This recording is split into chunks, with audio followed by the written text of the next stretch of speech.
файзали аҳлиддинов ба сӯи коргоҳаш мешитобад. ӯ ягона марди дӯзанда дар водии вахш аст. либосҳои занона медӯзад.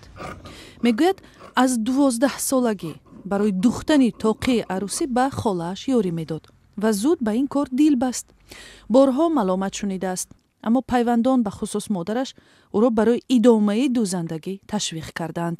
аввалин куртае ки ман духтам барои модари худ буд ва рости гап хаттобӣ дошт, лекин ман дар чеҳраи модари худ ягон зиқи, ягон чи надидам. вай гуфт нағз ба ман маъқул як хурсандиро дидам ва модари ман ҳам маро мотиватсия нағз дод.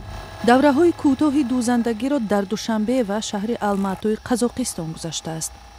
нақл кард ки пайваста ҷараёни мудро дар тоҷикистону минтақа пай мегирад ва вобаста ба он ба муштариёнаш пешниҳод ҳам медиҳад.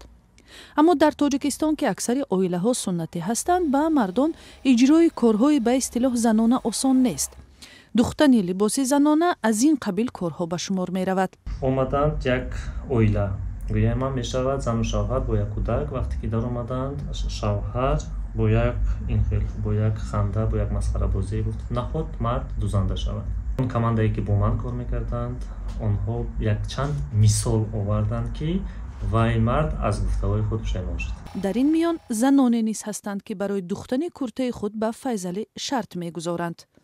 суннатӣ ҳастанд, занҳое ки дар дин сахт ҳастанд, онҳо мегӯянд, онҳо як хоҳиш доранд ки вақте ки мо андоза мегирем, онҳо мегӯянд ки андозаи моро ягон зан гирад, лекин шумо дӯзед. файзалӣ чанд сол пеш ба мисли садҳо ҳазор тоҷикистонии дигар барои беҳтар кардани вазъи зиндагӣ ба Русия рафт, вале баъд аз нокомӣ ва азоби муҳоҷират баргашт. ҳоло дар ин дӯкон ба духтани либосҳои занона идома медиҳаду чархи зиндагиашро мегардонад. коре ки дӯст дошту зуд ёд гирифт, вале ба сахтӣ мардумро ба он одат медиҳад.